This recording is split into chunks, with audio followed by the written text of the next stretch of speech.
So even though Mike Tomlin has not won a playoff game in 8 years, hasn't won a Super Bowl in 15 years, and is 0-6 in his last 6 playoff appearances, the Steelers are deciding to give him another chance. It is beyond frustrating, not surprising. The Steelers and the Roonies are just so okay with mediocrity, I really do not understand why. It's becoming more frustrating, harder every year to look forward to the next year when you know that you're just going to get bounced the first round of playoffs. Why the Steelers are keeping Mike Tomlin is beyond me. Why there's people out there who want to defend Mike Tomlin and want to keep him as our head coach is also beyond me. You're going to mention that he never had a losing season. First of all, who cares at this point? 8 straight years of winning seasons and losing first round of playoffs or missing playoffs. How is that fun? It gets old very quick. I'd much rather get a losing season and get a better draft pick and use that draft pick as a franchise guy to give us a chance, give us more excitement in the future. Our last losing season, I'm pretty sure we drafted Big Ben, around there, okay? And look what Big Ben did for us. Won 2 Super Bowls for us.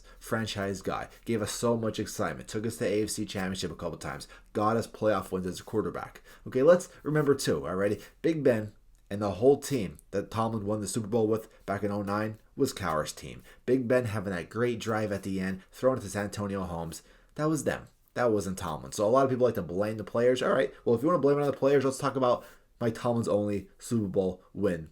Okay? That's Big Ben and San Antonio Holmes winning it for him. The excuse is always with the roster. The roster was fine. We had a better roster than a lot of teams. Okay? We have a better roster than a lot of teams. The Ravens destroyed us without their number 1 wide receiver. Let's look at the quarterback situations over the years. The Steelers lost to Tim Tebow in the playoffs. Blew a lead to Blake Bortles. That's when we had the killer bees. The Eagles won a Super Bowl with Nick Foles. And speaking of the Eagles, they fired Doug Peterson 2 years after he won a Super Bowl, yet we give Mike Tomlin a 3-year contract extension last year when he got blown out against the Bills in the first round. Russell Wilson didn't even play bad yesterday. 20 for 29, 270 yards passing, and 2 touchdowns, no turnovers. I mean, how is that bad? It's the same excuses every year, same results every year as well. People like to bring up, oh, well, he's going to get hired automatically if they fire him. Okay, I don't care. Good. He could go to the Raiders. He could go to the Jets. He could go to the Bears. He could make them an 8, 9, 10 win team, but that's all they're getting. They're not winning a playoff game. People like to bring up the play calling and the coordinators. Guess what? Guess who hires those coordinators? Mike Tomlin does. Our last good offensive coordinator was Todd Haley. Mike Tomlin wanted him out the door. And if the quarterback situation is really bad, like people make it, well then why doesn't he bench Russ for Justin Fields? Why didn't he bench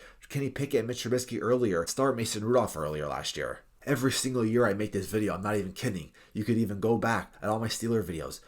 I comment about the same stuff, I complain about the same stuff.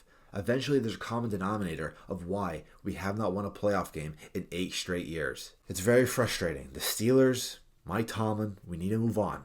Okay, he's a good guy, good coach, but that's it. Okay, people like to call him the top 3 head coach of all time. What? Over Andy Reid, Bill Belichick? Bill Belichick won a Super Bowl in playoff games more recently than Mike Tomlin does.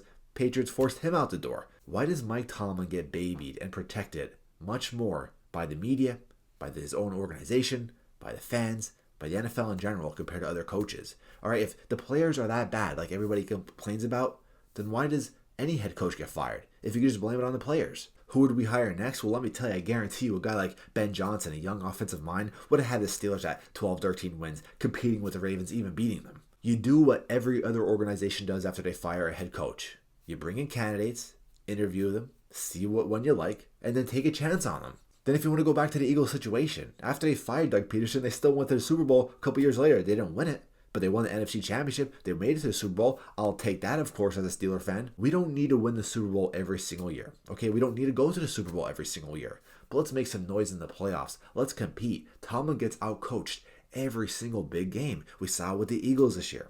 We saw it with the Chiefs this year. We saw it first round of playoffs against the Ravens. We saw it in our second game against the Ravens. Every time we play a very good team, Tomlin gets outcoached. I just do not understand why the Steelers continue to stay with this mediocrity. It's beyond me.